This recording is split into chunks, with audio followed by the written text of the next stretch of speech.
கிறிஸ்தவர்களுடைய கொள்கை அப்படி இருக்கலாம், அவர்களுடைய கொள்கை அப்படி இருக்கிறது என்பதற்காக அவர்களை வெறுக்கவில்லை. அந்த கொள்கையைத்தான் நாம் கூடாது என்று சொல்கிறோம். இஸ்லாத்திற்கென்று ஒரு கொள்கை இருக்கிறது, குர்ஆனுக்கென்று ஒரு நம்பிக்கை இருக்கிறது, அதைத்தான் முஸ்லிம்கள் ஏற்றுக்கொள்ள வேண்டும். அவர்கள் அதை ஏற்றுக்கொள்ளவில்லை என்று சொன்னால் அவர்களோடு நடந்து கொள்ளக்கூடிய விதம், நாம் நடந்து கொள்ளக்கூடிய விதம் அவர்களை இஸ்லாத்தின்பால் ஈர்க்க வேண்டும், அவர்கள் இஸ்லாத்தின்பால் வர வேண்டும். அப்படி அவர்களிடத்தில் நடந்து கொள்ள வேண்டுமே தவிர அந்த கொள்கையை வைத்து அவர்களை குறை சொல்வதில் அர்த்தம் இல்லை. தெரியாமல் இருக்கலாம், அவர்களுக்கு மறைக்கப்பட்டிருக்கலாம், உண்மைகள் வெளிப்படுத்தப்படாமல் இருக்கலாம். ரசூலுல்லாஹி ஸல்லல்லாஹு அலைஹி வஸல்லம் அவர்களை சந்திக்க எத்தனையோ கிறிஸ்தவ போதகர்கள் வந்தார்கள், கிறிஸ்தவ மத பாதிரிமார்கள் வந்தார்கள். அல்லாஹ் சூரா ஆல இம்ரான் 3வது அத்தியாயத்திலே கிறிஸ்தவ கொள்கைக்கு தெளிவான பதிலடி அல்லாஹ் அந்த சூராவினுடைய ஆரம்ப பகுதிகளில் கொடுப்பார்.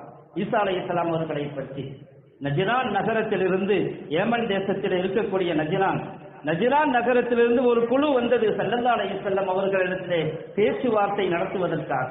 அவர்கள் என்ன சொன்னார்கள்? இயேசு தேவகுமாரன் தான் என்று சொன்னார்கள். அந்த கொள்கையோடு தான் வந்தார்கள். ஸல்லல்லாஹு அலைஹி வஸல்லம் அவர்களிடத்திலே பேசுவதற்காக வருகிறார்கள். மஸ்ஜிதுல் நபவியில் தங்க வைத்தார்கள் அவர்கள். இவர்கள் எங்க கொள்கையை ஏற்றுக்கொள்ளவில்லை, நாங்கள் அந்த கொள்கையை கடுமையாக எதிர்க்கிறோம், ஏற்றுக்கொள்ள முடியாது. ஈசா அலைஹிஸ்ஸலாம் அல்லாஹ்வுடைய இறை தூதர் மட்டும்தான். ஆனாலும் கூட அந்த கிறிஸ்தவர்களை ஸல்லல்லாஹு அலைஹி வஸல்லம் அவர்கள் மஸ்ஜிதுல் நபவியில் தங்க வைத்தார்கள். அவர்களுக்கென தொழுகை நேரம் வந்தது, அவர்கள் கிழக்கு நோக்கி நின்று வணங்க வேண்டும், அனுமதி கேட்டார்கள். சஹாபாக்கள் அதை கடிந்து கொண்டார்கள். ஸல்லல்லாஹு அலைஹி வஸல்லம் சொன்னாங்க, உங்களுடைய மத அனுஷ்டானப்படி நீங்கள் தொழுது கொள்ளுங்கள் என்றார்கள். கிறிஸ்தவர்களை மஸ்ஜிது நபவியிலே தங்க வைத்தார்கள். அவர்களுடைய மத அனுஷ்டானங்களின்படி அவர்களை வணக்க வழிபாடுக்கும் இடம் கொடுத்தார்கள். மஸ்ஜிது நபவியில் தான் இடம் கொடுத்தார்கள் ஸல்லல்லாஹு அலைஹி வஸல்லம் அவர்கள். அவர்களிடத்திலே கோபப்பட்டுக் கொள்ளவில்லை, அவர்களுக்கு உண்மையை விளக்கினார்கள். நீங்கள் இப்படி ஈசா அலைஹிஸ்ஸலாம் அவர்கள் விஷயத்திலே கொண்டிருக்கக்கூடிய கொள்கை தவறு என்று சொன்னார்கள். அவர்கள் அதை ஏற்றுக்கொள்ள தயாரில்லை. நாங்கள் ஏற்கனவே முஸ்லிமாகத்தான் இருக்கிறோம் என்று சொன்னார்கள். விவாதம் புரிந்தார்கள். ஸல்லல்லாஹு அலைஹி வஸல்லம் அவர்களும் ஆதாரம் வைத்தார்கள். அது எப்படி நீங்கள் முஸ்லிமாக இருக்கிறோம் என்று சொல்ல முடியும்? இயேசுவை நீங்கள் கடவுளுடைய குமாரன் என்று சொல்லவில்லையா? ஆனால் குர்ஆன் சொல்லுகிறது, இன்ன மஸல ஈசா இன்தல்லாஹி கமஸலி ஆதம், ஈசா அலைஹிஸ்ஸலாம் அல்லாஹ்விடத்திலே ஆதம் அலைஹிஸ்ஸலாம் அவர்கள் போல் கலக்கஹு மின் துராபின், ஆதமை அல்லாஹ் மண்ணிலிருந்து படைத்தான், தாயும் தந்தையும் இல்லாமல் படைத்தான்.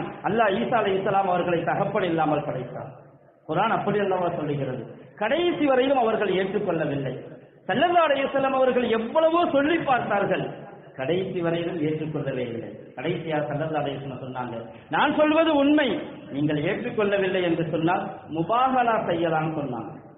முபாஹலான்னு சொன்னா நாங்கள் சொல்லக்கூடிய கொள்கைதான் உண்மை, அது உண்மை இல்லை என்று சொன்னால் நாங்கள் அழிந்து போக வேண்டும் என்று ஒருவருக்கொருவர் பத்துவா விட்டுக் கொள்வது. அழைத்தார்கள் ஸல்லல்லாஹு அலைஹி வஸல்லம், வாருங்கள், குர்ஆன் சொன்னது, குல் தஆல வனுது அபுனாஅனா வ அபுனாஅக்கும் வ நிசாஅனா வ நிசாஅக்கும் வ அன்ஃபுஸனா வ அன்ஃபுஸக்கும், உங்களுடைய பிள்ளைகளையும் கூப்பிடுங்கள், எங்களுடைய பிள்ளைகளையும் கூப்பிடுவோம், உங்களுடைய குடும்பத்தாரையும் கூப்பிடுங்கள், எங்களுடைய குடும்பத்தாரையும் கூப்பிடுவோம், நாங்கள் சாபமிட்டுக் கொள்வோம், யார் சத்தியத்தின் மீது இருக்கிறார்களோ அவர்கள் ஜெயம் பெறுவார்கள், இல்லை என்றால் அவர்கள் அழிந்து போவார்கள் என்று அழைப்பு விடுத்தார்கள்.